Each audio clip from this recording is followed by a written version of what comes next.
somebody asked me about this, so I decided to put it up for everybody to see. This was back when I was in the 9th grade. Edison Junior High is Edison Middle School now here in LA. I was hanging out with one of my boys. His name was Eddie Ratcliffe. Never forget the guy. I like to know what he's doing now. Anywhere, we were at his locker after school. We were out like 10 minutes or so. So I'm almost sure we were trading comic books or something. And there was this little guy called LC. LC was in the 7th grade. At the time, the school was 7th through 9th. Now it's 6th through 8th. But LC was a small 7th grader. He just walked up to my boy Eddie and started body punching him. Not like beating him up, but he was body punching him. Eddie was bigger than LC, but for some reason, I just noticed Eddie didn't hit him back. Eddie kind of coward-like. And I was like, how in the hell are you gonna let some 7th grader push you around? At the time, I was so naive.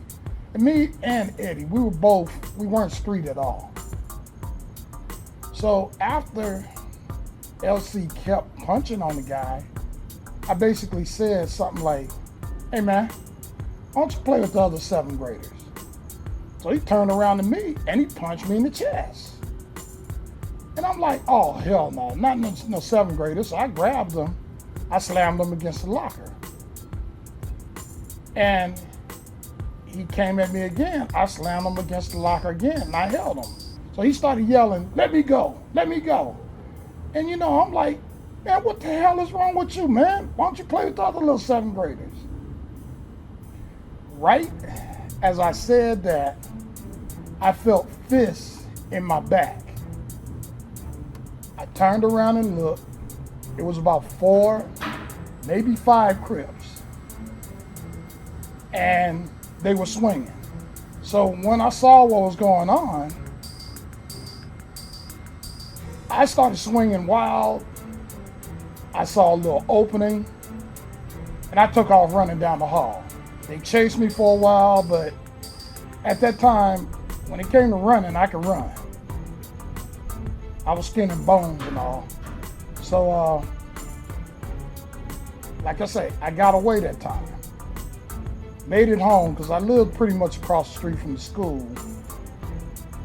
But I remember that 2 of the Crips I knew. One of them was named Richard, and the other one was Ronald. Not gonna give any last names. It turned out that LC was a baby Crip.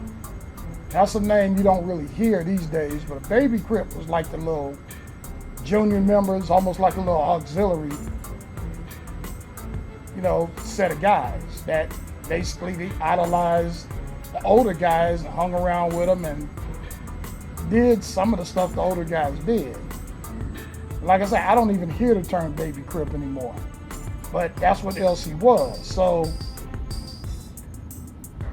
I remember I made it home. Not long after I got home, my cousin who was staying with us at the time, he took the family to either Whitefront or Zodi's, which is a fun occasion, you go to Whitefront or Zodi's. Like I say, neither one of the stores are around anymore. But I remember on the way thinking, am I going to have to deal with this? Because it was Friday. I distinctly remember it was on a Friday. Made it to Zodi's and, I always played around the toy sections and stuff like that. But I'm still thinking about the fact that I may have to deal with this on Monday. And this was a period, Crips were kind of in their infancy. So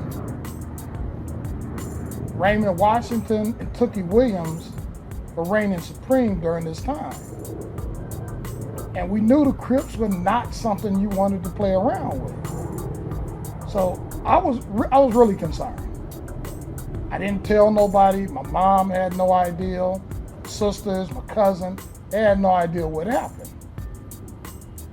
So my concern was that Ronald knew who I was, Richard knew who I was, LC, I'm sure, knew I was the 9th grader that threw him up against the locker. Monday rolls around, I'm waiting to see what's gonna happen.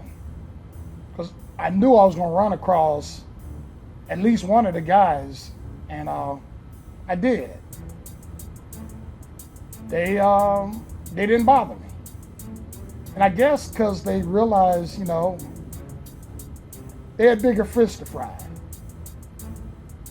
But that was probably my scariest period, because I didn't have to worry about stuff like some guys did, but certain things did happen. But like I say, that was the only time you can kind of say I got jumped, but I don't consider it jump because I defended myself, and as soon as I found an opening, I ran. I ran my ass off. And you got guys who'll say stuff like, no, I ain't running. I ran. And I ain't got no problem with the fact that I ran, because I